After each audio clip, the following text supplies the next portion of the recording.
प्रभु के मधुर नाम में आप सबों को जय मसीह की। जबकि हम इन दिनों में कलीसियाओं के ऊपर गौर कर रहे हैं और पिछली बार स्मुरना की कलीसिया के बारे में वचन के द्वारा देखा हम लोगों ने, फिर पिरगमुन देखा। आज हम थुआतीरा की कलीसिया के बारे में बातचीत करेंगे। मेरे प्रियो, ये कलीसिया आज है लेकिन इसका जो आज का नाम है वो है अखीसार। जहाँ पे ये कलीसिया थी वो अखीसार नाम से आज जाना जाता है। और परमेश्वर का धन्यवाद हो कि आज वहाँ पर ये कलीसिया एग्जिस्ट कर रही है। ये कलीसिया की स्थापना मेरे प्रियो जानते हैं कैसे हुई थी। जब पौलुस प्रचार कर रहे थे तो एक स्त्री जो काफ़ी धनाढ्य थी और वो पौलुस से मुलाकात होती है, उसकी प्रेरितों के काम के 16 बाब की 14वीं आयत में है, और उसका नाम था लदूकिया। और उसने प्रभु यीशु को स्वीकार किया पौलुस के प्रचार के द्वारा, और उसके द्वारा यहाँ पर एक कलीसिया स्थापित की गई जिसे कहा जाता है थुआतीरा की कलीसिया। और ये कलीसिया परमेश्वर के नाम से आज भी वहाँ पर है। सबसे बड़ी बात यह है कि इसको सबसे बड़ा लेटर लिखा गया है, पत्र सबसे लंबा थुआतीरा का है, लेकिन इस कलीसिया को बहुत महत्व नहीं दिया गया है। उसके पीछे कुछ खास महत्व न देने का जो कारण है उसे आगे चल के हम देखेंगे। पर खास चीज जो है एक इस कलीसिया के अंदर पाई जाती है वो है कि यहाँ पे एक बहुत बड़ा बिजनेस था, वो था रंगों का। ये शहर रंग बनाने के लिए बहुत फेमस था। ये तरह तरह के रंग बनाते थे और इन रंगों को ये एक्सपोर्ट करते थे। और इसीलिए इस कलीसिया में पैसे की कोई कमी नहीं थी। हाँ, थोड़ा प्रॉब्लम इनके संग आई है, वो आगे हम बताएंगे आपको। लेकिन जब ये कलीसिया तैयार हुई तो मेरे प्रियो परमेश्वर ने वहां अपना काम शुरू किया। मैंने बताया कि वहां पैसे की कमी नहीं थी, लेकिन वहां पे एक बहुत बड़ी प्रॉब्लम खड़ी हो गई थी। इस कलीसिया के बीच में इसाबेल नाम की एक भविष्यवक्तिन कहती थी अपने को, वो रहती थी, वो लीडिंग पार्ट में थी। और ये उस इसाबेल की कॉपी कर रही थी जो आहाब राजा के टाइम में था। और मेरे प्रियो, ये इस बात को अपने सर्व से कहती थी कि मैं भविष्यवक्तिन हूँ, भविष्यवाणी करती थी। और ये उस जगह पे इस कलीसिया में बिद्दत का कारण बन रही थी। जैसे इसाबेल ने इस्राएलियों को आहाब को बहकाया, वैसे ये बहका रही थी। और इसीलिए परमेश्वर के वचन में इस कलीसिया को बहुत ज्यादा इज्जत नहीं दी गई है या बढ़ावा नहीं दिया गया। कारण था कि बाकी कलीसियाओं में कोई इस तरह की स्त्री नहीं थी, लेकिन इस कलीसिया ने, यहाँ के लोगों ने इस स्त्री को बढ़ा रखा था। और मेरे प्रियो, वचन ये बताता है कि इस स्त्री की शिक्षा भी बहुत अजीब थी। वो ये थी कि एक तो ये कहती थी कि आप संसार के साथ मित्रता करो, संसार से दोस्ती करो, उनके बीच में चलो फिरो, उनके बीच में उनकी तरह रहना सीखो। दूसरी चीज जो ये शिक्षा दे रही थी वो थी कि आप अपने उन खाने पीने के प्रोग्राम बनाइए, उसमें सबको इनवाइट करिए, और उसके अंदर इस खान पान में सारे वो कर्म होंगे जो होते आए हैं। उसमें व्यभिचार भी था मेरे प्रियो, नाच गाना भी था। और अजीब सी बात थी कि ये कलीसिया इन सारी परेशानियों से निकल रही थी। वजह भी था क्योंकि पैसा यहाँ था, लेकिन ये कलीसिया बहुत पैसे वाली नहीं थी। वजह यह था कि उन लोगों का अपना एक बिजनेस टाइकून था, उनका एक यूनियन थी, और उस यूनियन में कई तरह के बिजनेसमैन थे। उसमें रंग वाले थे, कुछ चमड़े का व्यापार करते थे, कुछ लकड़ियों का धंधा करते थे, इस तरह के बहुत से थे। अब उनका एक शर्त होती थी कि आप हमारी यूनियन के सदस्य बनेंगे तो हम आपको बढ़ाएंगे। और ये कलीसिया इसलिए नहीं बन रही थी, उनका मेंबर, इनका बिजनेस नहीं बढ़ पा रहा था, जो लोग काम करते थे इस तरह का, क्योंकि उन्होंने दो तरीके अपना रखे थे। एक व्यभिचार, दारूबाजी, दूसरा संसारिकता। और मेरे प्रियो, इसीलिए जब इस कलीसिया के बारे में हम पढ़ते हैं तो हमको कुछ चीजें यहाँ पे बहुत अजीब दिखती हैं। दूसरे बाप की 13वीं आयत में लिखा है, मैं जानता हूं कि तू वहां रहता है जहां शैतान का सिंहासन है। और थुआतीरा के लिए लिखा हुआ है कि मैं उनको मन फिराने के लिए अवसर में दे रहा था, लेकिन उन्होंने मन नहीं फिराया, कारण कि वो व्यभिचार और मूर्ति पूजा से नहीं हटने मांगते थे।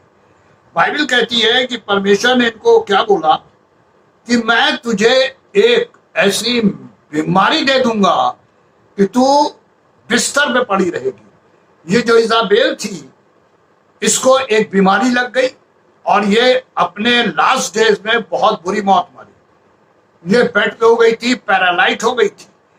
मेरे प्रियो, इसके काफी फॉलोअर थे और वचन में लिखा परमेश्वर ने उनको भी दंड दिया।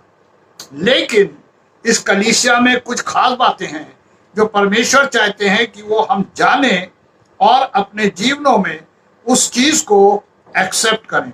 जब हम आगे आते हैं दूसरे बात में, तो यहाँ लिखा है कि तुम थुआतीरा के बाकी लोगों से जितने शिक्षा को नहीं मानते और उन बातों को जिन्हें शैतान की गहरी बातें कहते नहीं जानते, मैं कहता हूं मैं तुम पर और बोझ नहीं डालूंगा, पर हाँ, मुझे तुम्हारे पास उनको रोकना है और मेरे आने तक थामे रहना है।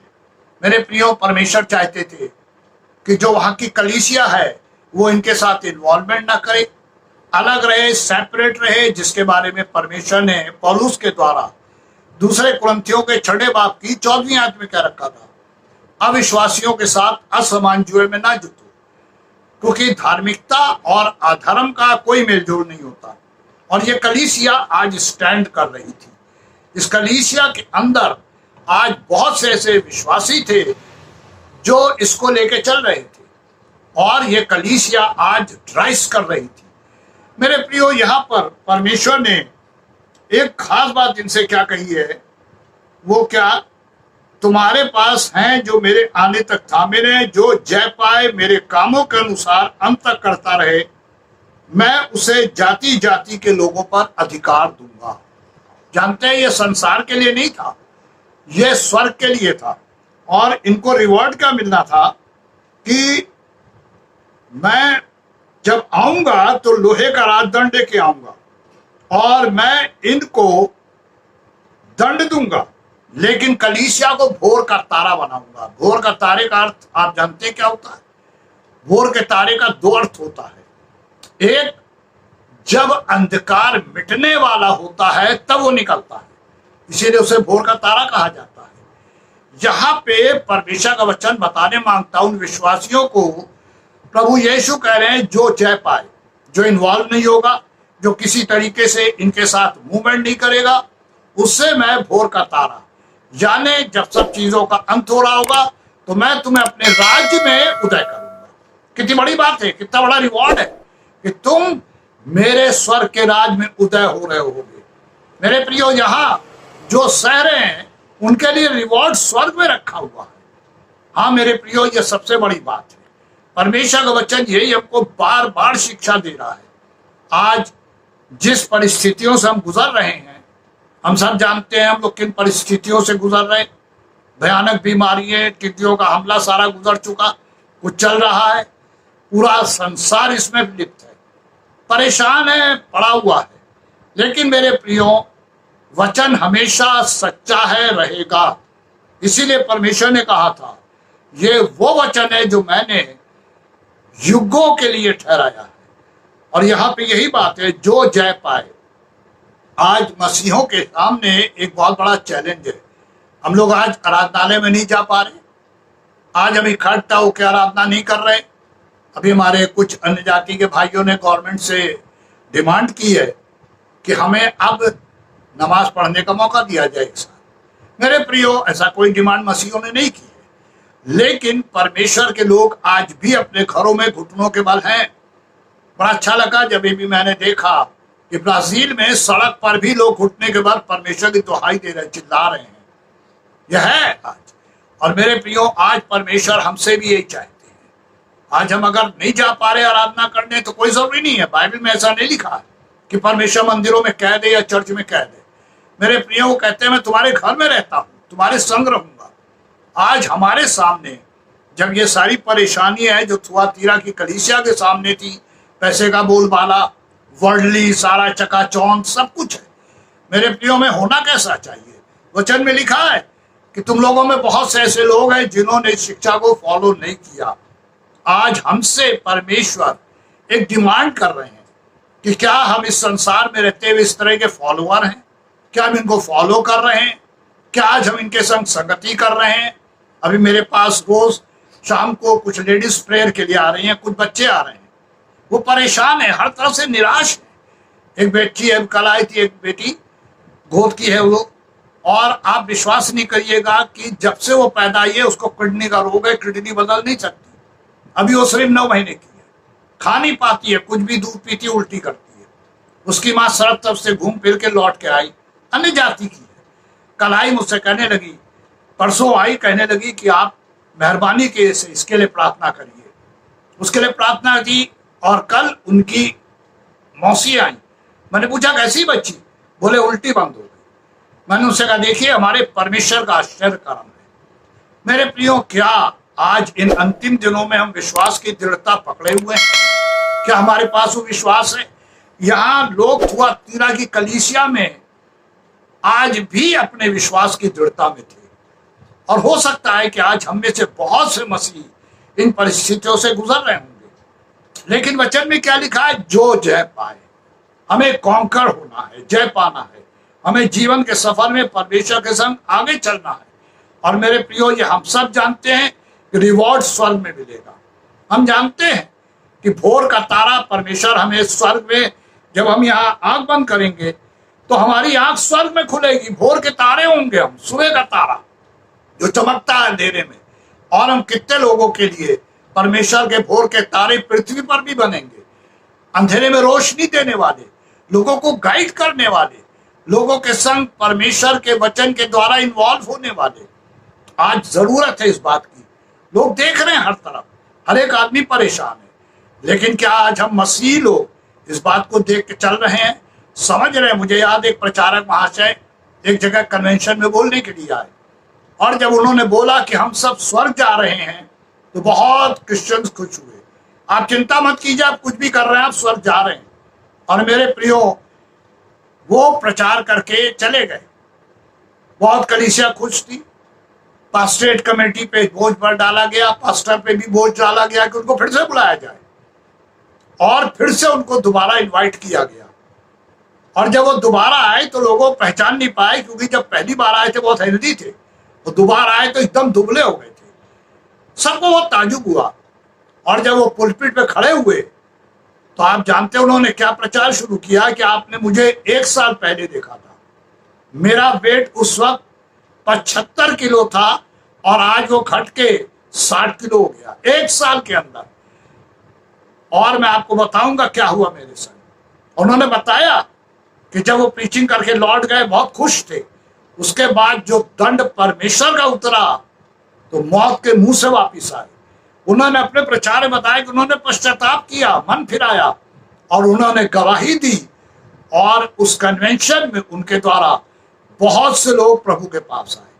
मेरे प्रियो, आज जरूरत है इस बात की, हमको अपने बारे में सोचना है। आज बहुत से लोग निकले हुए हैं, बहुत सी संस्थाएं निकली हैं, पैसे का लाभ, पैसे की लालच, हर तरफ यही सब चल रहा है।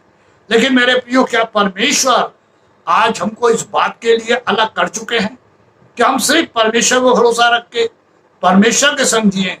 कोई बीमारी आपको नुकसान नहीं करेगी, कोई परेशानी नुकसान नहीं करेगी। हम सब लोग बाहर निकलते हैं, ऐसा नहीं कि हमको कोरोना ने छुआ नहीं होगा, लेकिन कोई असर नहीं हुआ। क्यों? क्योंकि मैं फिर आपसे एक बात कहूंगा, पहला यूहन्ना 4:4 में लिखा हुआ है, जो तुम में है वो उससे बड़ा है जो बाहर है। मेरे प्रियो, अगर प्रभु यीशु आज हमारे अंदर हैं तो ये महंगाई, ये बीमारी हमें कोई नुकसान नहीं पहुंचा पाएगी। हम सब जीवन जिएंगे, क्योंकि हमारे संग परमेश्वर है जो हमें गाइड करेंगे। आज जरूरत है हमें अपने घर में प्रभु को बुलाने की, रहने की, और परमेश्वर के संग जीने की। अगर सुबह और शाम जब भी समय मिल रहा हमको, हम वचन और प्रार्थना में चलें और रहें, तो आप देखिएगा घर में कैसे परमेश्वर की आशीष आती है। हर तरफ हाहाकार है, लोग फोन करते हैं, मुझसे कहते हैं ब्रदर कुछ हेल्प कर दीजिए। मेरे प्रियो, आज कितनी अजीब सी बात है कि परमेश्वर अपने बच्चों को नहीं छोड़ते। हमेशा याद रखिएगा, दो बातें बता के खत्म करेंगे। एक, भजन संहिता 34:7 में लिखा है कि परमेश्वर का दूत उसके डरवइयों के चारों ओर छावनी डाल देता है और शैतान छू नहीं सकता। उसी की 10वीं आयत में लिखा है, जवान शेर भूखे रह सकते हैं, मेरे डरवइयों को भोजन की नहीं, किसी भली वस्तु की घटी नहीं होगी। मेरे प्रियो, कोई घटी नहीं होगी, क्योंकि परमेश्वर देने वाले परमेश्वर है। वो कहते हैं तुम अपने को दो, मैं सब कुछ तुमको दे दूंगा, और वो दे रहे हैं। हम लोगों ने चख कर देखा है, परमेश्वर के करीब आके देखा है, और आज हम परमेश्वर के संग जी रहे। परमेश्वर की आशीष हमारे परिवार में, हम खुले रूप से सबको बताते हैं। यहाँ पड़ोसियों के बीच में जब सबके लिए प्रार्थना करते हैं, बीमार होते लोग प्रार्थना कराते हैं, वजह है परमेश्वर की उपस्थिति। और आपसे मैं यही रिक्वेस्ट करूंगा कि सारी परेशानियों में सिर्फ एक काम करिए, प्रभु को आमंत्रित करिए, घर में रखिए, प्रभु के संग रहिए, और प्रभु की आशीष आएगी। इस बड़ी आशीष वचन के साथ आज के इस वचन को समाप्त करते हुए एक विनती करते हैं, परमेश्वर आप सबों को आशीष दे। आमीन।